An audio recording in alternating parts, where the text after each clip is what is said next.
So,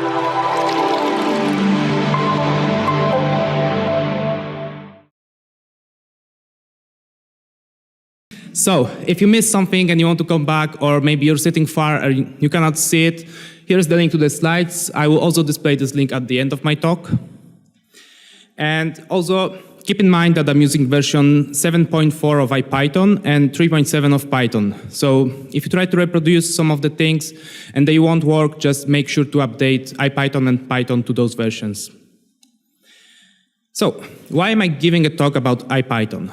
Well, I've been using IPython for over 6 years, and I thought that everyone else from the community is doing the same, which apparently is not true. Some people don't know about IPython. Some people use just a small subset of its features. So, I mean, IPython is much more than just syntax highlighting and tab completion. So I decided to gather all the most interesting features and show you how they can be used to boost your productivity. We'll start with the basic, and then we will move to more advanced stuff later. So what is IPython exactly? Well, for those of you who never heard about it, IPython is the father of the Jupyter Notebook project. Well, Jupyter Notebook, and Jupyter Notebook is the father of Jupyter Notebook project.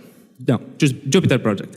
So IPython was initially created as 259 lines of code by Fernando Perez in 2001. And this code was just executed at Python startup, and all it did at that time is to display numbered prompt, store the input of each command in a global variable, and import some libraries for mathematical operations and plotting. So it's been around for over 18 years. Initially, it was just interactive prompt for Python. Later, it was turned into IPython notebooks to make data analysis easier. Then Project Jupyter was born. The idea behind it was to decouple the notebook part from the engine part, so people could use the notebooks with different programming languages. Today, Project Jupyter is probably the most well-known form of IPython. But this talk is not about Jupyter. If you're interested in learning more what Jupyter can do, there is a great 3-hour-long talk that was given at PyCon US in 2017 by the core developers and long-term users of IPython, so you can check it out. And even though I won't talk about Jupyter or notebooks today, most of the stuff that I will mention will also work with Jupyter. So IPython is a REPL. For those of you not familiar with this term, it stands for read eval print loop. So it's a type of shell that reads a command, evaluates it, prints the results, and waits for the next command. So IPython is basically a Python REPL on steroids, like a massive dose of steroids. It has syntax highlighting, it has tab completion, and not only for keywords, modules, methods, and variables, but also for files in your current directory or for the Unicode characters. It has smart indentation, so when you start writing a function or you start writing a loop and you press enter, it will automatically indent the next line. You can search in the history, either with arrow up and down, or by typing the part of the command to match, then using arrows, or by pressing Ctrl-R, then typing some text, and then pressing arrows to switch between the results. But that's just the tip of the iceberg. So IPython also has extensions, magic functions, shell commands, events, hooks, macros. It's fully configurable. You can swap kernels. You can use it for debugging, asynchronous code, and many things. So what I really love about IPython is how easily you can access the documentation of basically any object you can think of. Classes, variables, functions, modules, you name it. All you have to do is to append or prepend a question mark to the name of the object. And if you want to see the whole source code of an object, you have to use 2 question marks instead. Also a nice trick.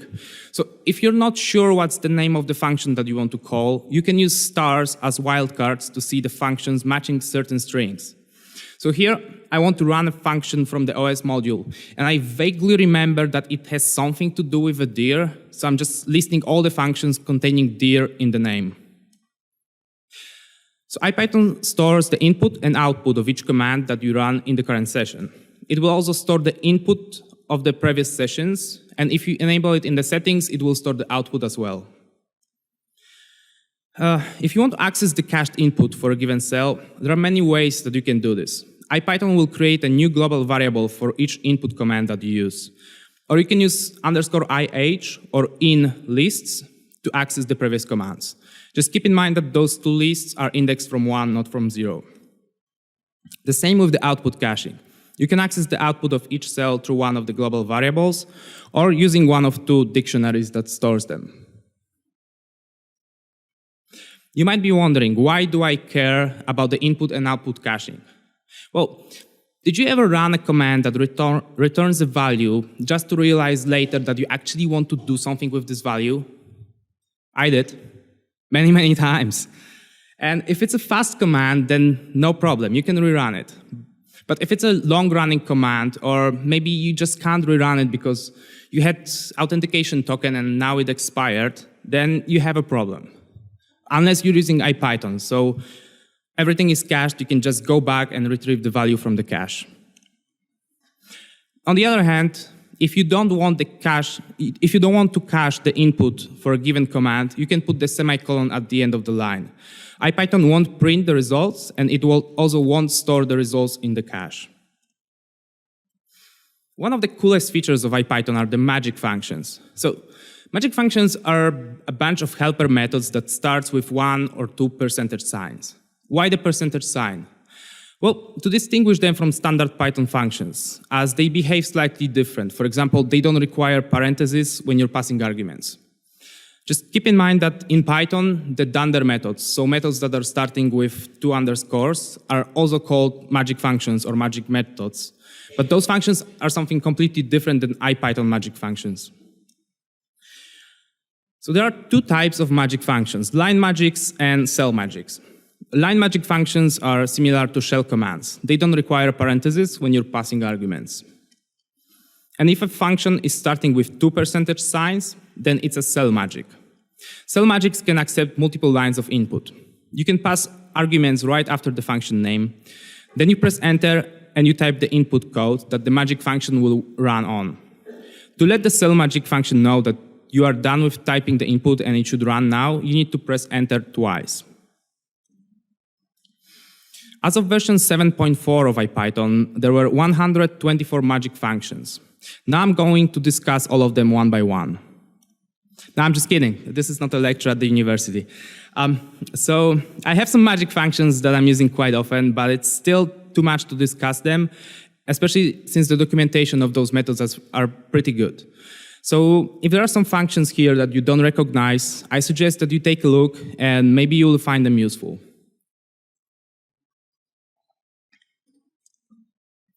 I will just quickly show you a few interesting ones. As I said before, IPython keeps the track of the commands that you run, and the history function can be used to print those commands back. It can be run with no parameters. In this case, it will print you the whole history of the current session, or with a number specifying which line of the history you want to print. I'm actually showing you the history because it's one of a few functions in IPython that can accept a range of lines as a parameter. And the range parameter is quite interesting, so let's take a closer look at how it works. There are a few ways you can specify a range of lines in IPython. The simple one is to use a dash between 2 numbers. You can also mix ranges and single lines. So in the first example, I'm selecting lines 2, 3, 5, 7, 8, and 9. It's also fine if the ranges are overlapping or if they are duplicated. And if you want to reference lines from the previous sessions, you can specify the session number, add a front slash, and then the line number or a range. It's great, but usually you don't remember how many IPython sessions you had before. Like here I had 457 sessions when I was preparing this slide. So IPython accepts a different notation. You can use a tilde character prefix to say, I want to print history from that many sessions before the current one. So in the third example, I'm printing the line number 7 from 2 sessions ago. Also, you can provide the session number and skip the range parameter. That way, IPython will print you the whole session. And finally, you can provide a range across multiple sessions. So in the last example, I'm printing the history from the first line 8 sessions ago until the 5th line 6 sessions ago. So even though writing multiple lines of code in IPython is easier than it is in the default Python REPL, because you have the smart indentation, you can always make it even easier with the edit magic command. It will open a temporary file in your favorite editor where you can type the code, and after you save and close that file, it will execute it in IPython. And by favorite editor, I mean the one that's defined in the editor or visual environment variables. So if you don't set it up, you will probably end up with the greatest text editor of all time, or Nano or Vim. So each time you run the edit command, IPython is going to open a new file. So if you want to go back and edit the same file as last time, you have to pass the -p parameter. And also to save yourself typing the edit thingy, you can just press F2. This is a shortcut. What's really cool about the edit command is that it can accept an argument, and depending on what this argument is, edit will behave differently. So if it's a file name, IPython will open that file. If it's a range of the input history, IPython will open a new file and copy the lines from the history to that file. If it's a variable, IPython will open a new file and copy the content of that variable to that file. If it's an object but not a variable, for example, if it's a function name, IPython will try to figure out in which file you define this function, open that file exactly on the line when the function definition is starting, which is super cool, and you can use it, for example, to monkey part some functions. And finally, if you recorded a macro, you can pass the name of the macro to the edit command to edit the macro. So run magic. Run magic will run a Python script and load all its data into the current namespace. It seems pretty straightforward, but I find it very useful when I'm writing a module or just a bunch of functions in a file, and I want to test them. If there is a bug in my module, I can't just re-import it. I would have to import this. I can't just do from my module import my function. I would have to import the reload function from the import lib module and use that to reload my module, which is a bit of a typing. It's not 100% reliable, and to be honest, I'm usually forgetting the name of the import lib library. So instead of importing my modules, I'm usually rerunning them. I can run it how many times I want, and each time I do this, IPython will update the current namespace with the latest code from my module. Also, as a bonus point, there is a configuration option of IPython called auto reload. If you enable it, IPython will always reload the whole module before running a function from that module. So there are many other magic functions that you can use. For example, to rerun some commands from the past or edit them and then rerun them. To save commands as a macro, save them in a file or in a paste bin so you can share them with someone. To save macros, variables, and aliases, because once you close IPython sessions, they are gone. So you can save them in the database and retrieve them back in another session. Or you can just print a list of variables or functions that you have created in a nicely formatted way. So far, all the magic functions that I mentioned were line magics. As for the cell magics, there is a whole collection of functions that you can use to run a piece of code written in a different programming language. One of the most interesting cases until the end of this year is when you want to quickly test a piece of Python 2 code. You can type $python2, then write the code, press enter twice, and IPython will execute it with no problems. It works with other languages like Bash or Ruby or JavaScript out of the box.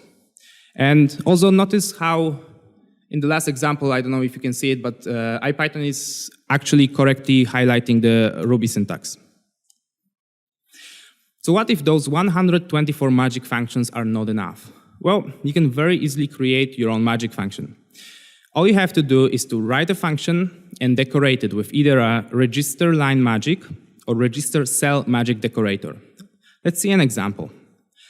So here, I'm creating a magic function that will reverse any string that I pass.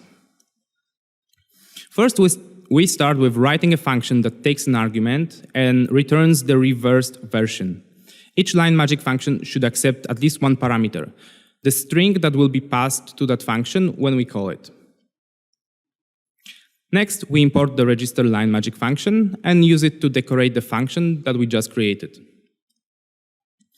I'm passing a parameter to the decorator that will be used as the name of the magic function. If I don't do this, my new magic function will be called in the same way as the function that I'm decorating. So in this case, it would be lmagic. So I want to change the name to something more descriptive. Finally, after I run this code in IPython, my new magic function is ready to use. It will reverse anything that I pass. And since all arguments to the magic functions are passed as strings, I don't really have to worry about checking the types to see if I can reverse it or not. Creating cell magic functions is pretty similar, and you can even create a function that will work both as a cell and line magic function. If you want to learn more, the documentation of IPython has some pretty simple examples, and I also wrote a very short step-by-step guide on how to create a cell magic that will run the MyPy type checker on a block of code. So creating magic functions is easy. But to be able to run our magic function, we had to copy and paste our code into IPython. If you want to run our magic function often, then each time you start a new session, you will have to paste this code into IPython, which sounds terribly inconvenient. So we might want to turn our magic function into an extension. Extensions in IPython are an easy way to make your magic functions reusable and to share them with the world. And they are not limited only to the magic functions. You can, for example, write some code that modifies any part of IPython, from custom key bindings, custom colors, modification to the configuration, and you can very easily turn that into extension. To create an extension, you need to create a file that contains the load IPython extension function. This is the function that will be executed when you load the extension. You can optionally add the unload IPython extension if you want to have your extension to be unloadable. And then you need to save this file in a directory called IPython/extensions. Okay, that's a pretty vague explanation. Let's see an example. Let's say we want to turn our magic function into an extension. That was the code of our magic function. All we have to do is take this code, put it inside load IPython extension. Keep in mind that this function should always accept one parameter, the IPython object. So even though we are not using it in our example, we have to accept this parameter. Otherwise, IPython will complain.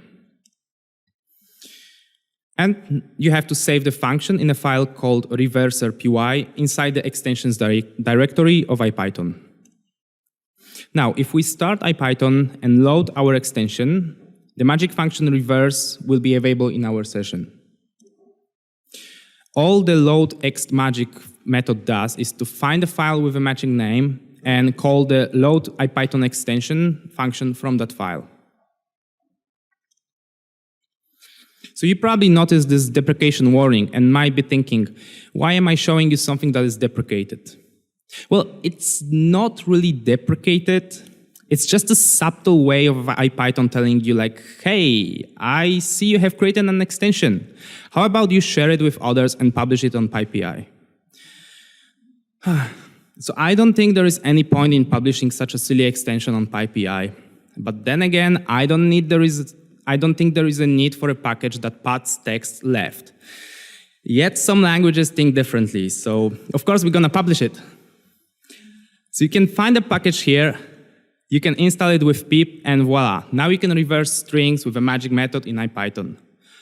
So this package contains just the absolute minimum of code that you need to publish an IPython extension on PyPI. So if you want to publish your own, you can go check it out. So that was how we can write and publish our extensions. If, on the other hand, you want to see the extensions that other people have created, there are two places. First and biggest place is the extension index. It's a wiki page on IPython GitHub repository that contains a huge list of extensions. Just keep in mind that some extensions here can be quite old and you might have problems installing them. But if you see an extension that you really like and you cannot install it, just copy the code and paste it into IPython and that should work. And the second place to find extensions is PyPI. The IPython developers are actually recommending to put your extensions there and tag them with IPython tag. But not everyone is tagging their extensions properly, so simply searching for IPython or IPython magic on PyPI can return you some more results. So what kind of extensions people are creating? Well, For example, there is IPython SQL that lets you interact with SQL databases from IPython. There is IPython Cypher that lets you interact with Neo4j, or Django ORM Magic that lets you define Django models on the fly. The popularity of those extensions is not very high. Many of them are below version 1.0 or have been abandoned a long time ago, but sometimes you can actually find something useful. So what else can you do with IPython? You can, for example, run shell commands. And any command that is starting with exclamation mark is treated as a shell command. And some of the most common ones, like the cd or ls, can work even without the exclamation mark. You can create aliases. Aliases in IPython are basically the same thing as aliases in Linux. They let you call a system command under a different name. And in IPython, they can also accept positional parameters. Speaking of aliases, there is actually cool and probably not very well-known magic function called rehashx. It will load all the executables from the path variable into the IPython session, which basically mean that now you can call any shell command right from IPython, which is pretty cool little curiosity. Like here, I'm starting a node REPL inside IPython REPL. I want to go deep down and start more REPLs, but I failed.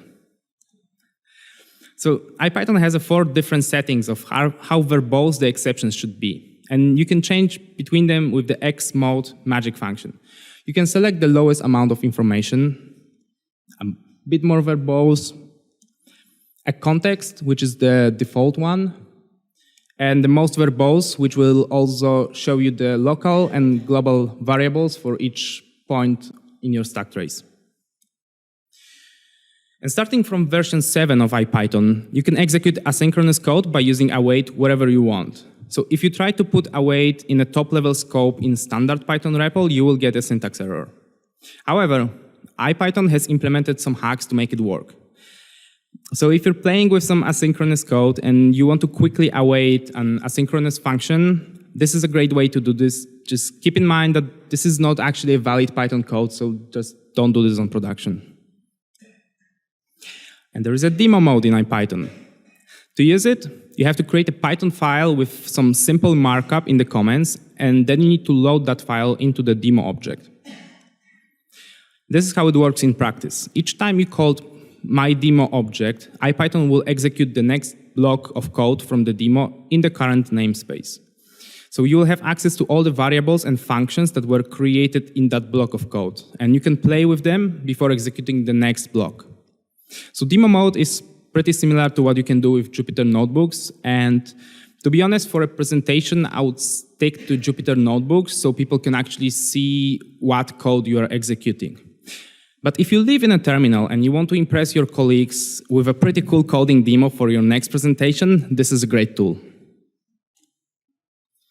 So IPython comes with a lot of good defaults. In fact, I never actually felt I need to modify the configuration file. But if you want to change something, it's very easy to do this.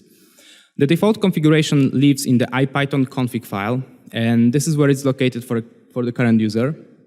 Well, actually, when you first install IPython, the file is not there. You have to first run IPython profile create command that will generate the file with default values. And if you look inside that file, you will see a huge amount of options that you can change. For example, you can execute some lines of code at startup, execute some files, load extensions, change the color schema, change exception mode, select a different editor to use with the edit command, stuff like that.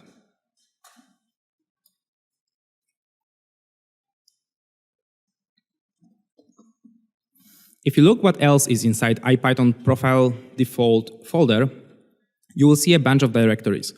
Most of them are internal to IPython, so there is nothing interesting for us. But there is one that is particularly interesting. It's called startup, and it lets you start a startup. No. It contains a README file that explains what's the purpose of this directory. So basically, any file with py or IPy extension that you put in that directory will be executed when IPython starts. So we can use this folder to define some helper methods or maybe magic functions. Remember when we wrote our magic method and we had to create an extension to be able to use our magic method between sessions? Well, An easier solution would be to just create a file in the startup directory and put the code of our magic method there. Just keep in mind that whatever you put in that folder gets executed each time IPython starts. So if you put a bunch of slow functions there, then it's going to make your IPython startup time very slow. So in this case, it's better to create a separate profile for those slow functions. So profiles are like accounts on your computer. Each profile is a separate directory in IPython folder, so each has its own configuration and startup files. You can create a new profile by running IPython profile create command. Then you can start IPython with that profile by running IPython --profile equals full. And if you don't specify which profile you want to use, IPython will use the default one.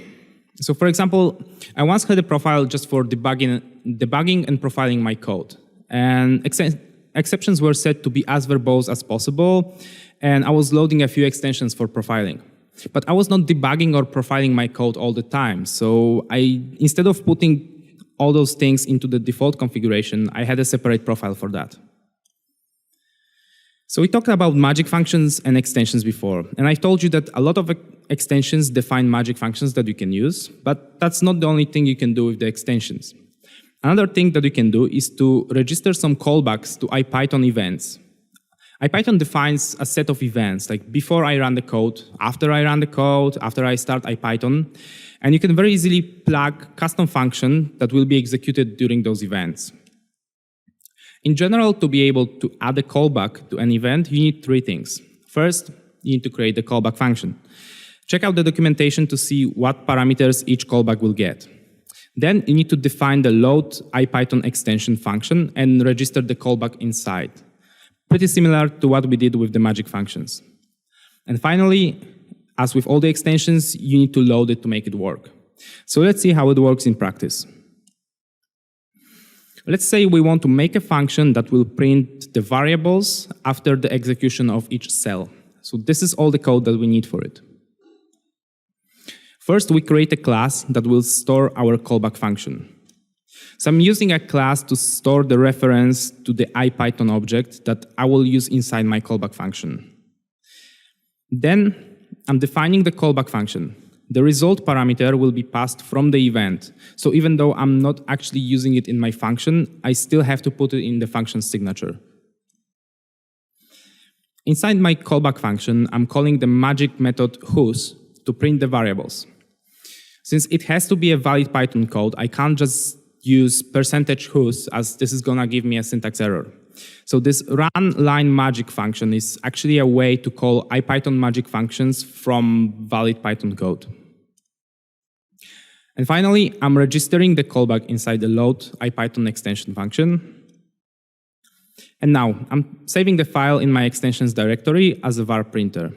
If I load it in IPython session, it will automatically start working and printing the variables after each cell.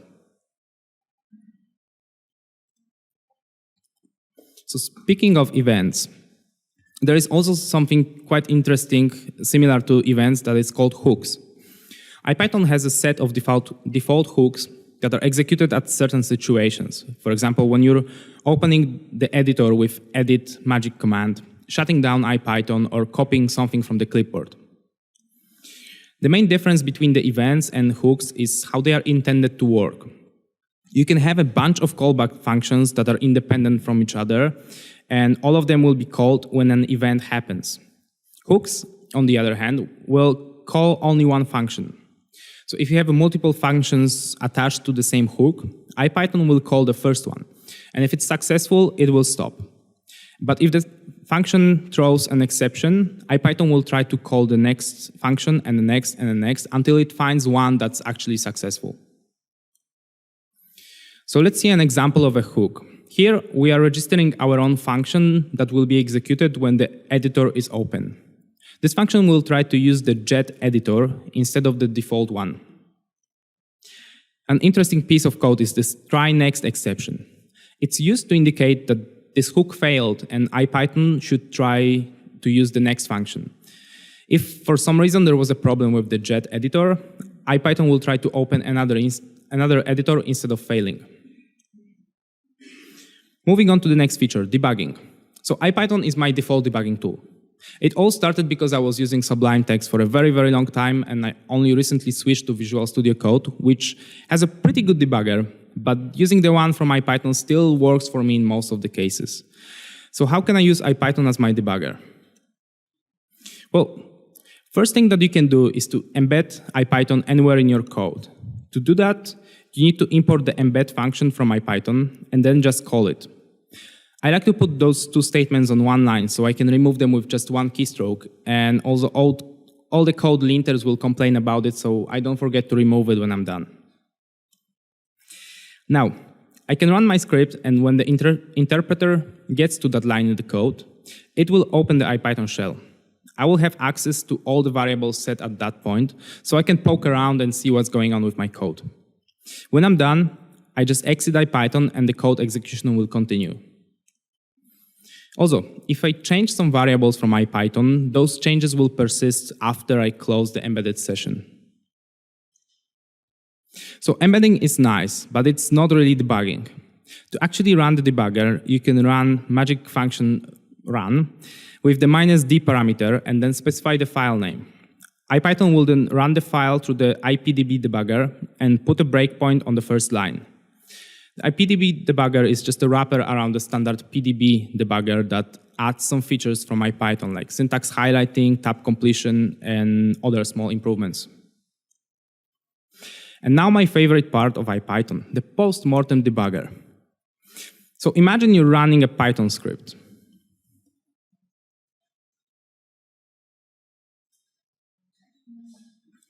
A long-running Python script.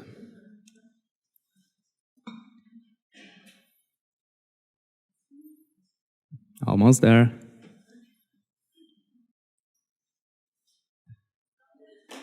And suddenly it crashes, because that's what programs do. And you're probably sitting there and thinking, man, I wish I ran this script with a debugger enabled. Now I have to enable the debugger, run this slow function again, and wait to see what's the problem, right? Well, no, you don't. At least not when you're using IPython. So you can run the debug magic command after the exception happened, and it will start the debugger for the last exception. You can inspect variables, move up and down the stack trace, the same stuff as you can do with the standard debugger. Finally, if you want to automatically start the debugger when the exception happens, there is a magic function called pdb that you can use to enable this behavior. So that was debugging. Another interesting set of functions is related to profiling your code. If you're curious how slow your code is, or what's more important, where is the bottleneck, IPython has a few magic tricks up its sleeves. The first magic function is called time. It's the most simple way to measure the execution time of a piece of code. It will just run your code once and print you how long it took according to the CPU clock and the wall clock. Kind of boring. So there is a much more interesting function called timeIt. By default, it will automatically determine how many times your code should run to give you reliable results. For a very fast function, it might run a few thousand times, and for a slow one, it might just run a few times. There's also a cell magic version of the timeIt function. It's more convenient if you want to profile code that has multiple lines. One nice thing about the cell magic version is that after the arguments, you can pass some setup code that will be executed, but it won't be the part of the measurement. Once we know that our code is slow, we probably want to see why exactly it's slow. What's taking so much time? So we can run the prun magic function, and it will show us a nice overview of how many times a given function was called, what was the total time spent on calling those functions, where a given function is located, etc., etc. So here we can see that our slow function is running for 12 seconds, and it's performing 50 million function calls. And most of the time is spent in a function called checkFactor in a file called myfile.py. So now we can go there and check what's wrong with this function and if we can make it better. Another interesting type of profiler is line profiler. The prun will report how much time each function took, but the line profiler, or lprun, will give you even more detailed information and show you a line-by-line report of how your code was executed. Since this profiler is not included by default with IPython, you have to install it from pip and then load it as an extension. Once you do this, you can use the magic lprun command. Now, to run this profiler, you need two things. You need a statement, so a function or a piece of code that will be executed, and then you need to specify which functions you want to profile. Let's see an example. So here I'm running a function called long-running script, and I want my profiler to check two functions, the long-running script itself and the one that it's called important function. So line profile will generate this nice report for each function that I specify, where I can see how many times each line was run, how much time Python spent on this line, and how many % of the total running time was spent on that particular line. And the last profiler I want to mention is called memory profiler, and as the name suggests, it can be used to profile the memory usage of your programs. Again, to be able to use it, we have to install it from pip first and then load the extension. You run it basically in the same way as the line profiler. So you specify which function you want to profile, and then a statement that needs to be run. And then you get output that is, again, similar to the one from the line profiler. You see how the memory usage has changed between each line of your code. So in IPython, the evaluation part of REPL happens in a separate process. It means that the process evaluating your code, called kernel, can be decoupled from the rest of IPython. It has one great advantage. IPython is not limited just to Python programming language. You can easily swap kernels and use a completely different language. The interface won't change, but a different interpreter will be running your code. So if you want to quickly run some Ruby or JavaScript code, that's one way to do this. So how can we change the kernel? Well, first we have to find the kernel that we want to use on the list that is published at Jupyter GitHub repo. It will contain a link to the documentation explaining how to install the kernel. Since each kernel has a different dependencies, there is no one standard way to install kernels. So let's try to install the iJulia package. And once we do this, we can start IPython with Julia kernel. As you can see, the REPL still looks the same, but now you can use Julia syntax. And if we try to write Python, then we're gonna get a syntax error. So the new kernel will work with both IPython REPL and Jupyter Notebooks. And while installing a custom kernel to use with the notebooks is a pretty good idea, installing a custom kernel just to use with IPython might be a bit of an overkill. I mean, nowadays programming languages have a very solid REPL of their own, so it's probably easier to use that instead. Unless you really want to use IPython all the time. And if you really love IPython, there is still a bunch of crazy stuff that you can do, but I don't have time to discuss them all, so I'm just gonna quickly show some of them. So you can enable autocalls, so you don't have to use brackets when calling functions. Or you can start a line with a comma, so you don't even have to put quotes around the parameters when calling a function. You can enable the auto-reloading that I mentioned before, so you can change the imported modules on the fly, and then you don't have to re-import them each time. And if you're writing doctest, you can turn on the doctest mode to make copying code from IPython easier. And you can use IPython as your shell, which would require, for example, changing the prompt to show you the current directory, enabling autocalls, and running rehashx for all the aliases. Or you can add custom keyboard shortcuts, or input transformations, or if you're brave enough, the AST transformations. And since this is already a talk about a Python REPL replacement, it wouldn't be fair to at least not mention the alternatives. So there are three main ones: bpython, ptpython, and conch shell. The first alternative is bpython.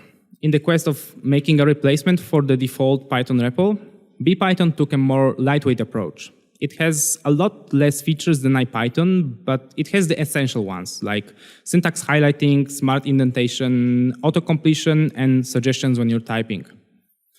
And it has a very interesting feature called rewind that basically lets you remove the last command from the history like it never happened. You can see it in a moment.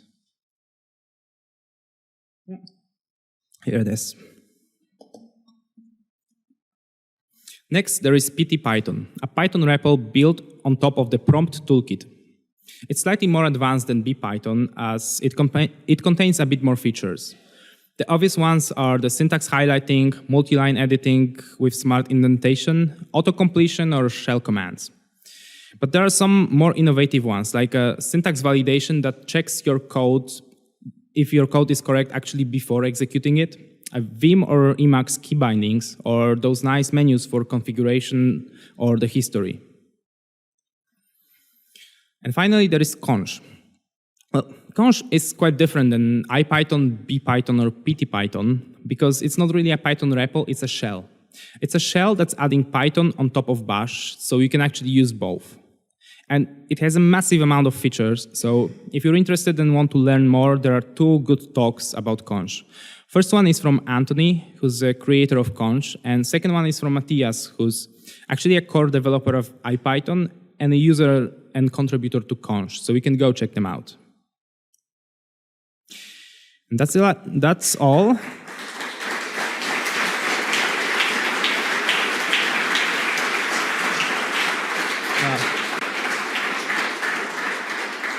So thank you for coming, thank you for listening, and I would also like to say thank you to the creators of IPython for making such an awesome tool. So if you can give him a big hand, that would be appreciated.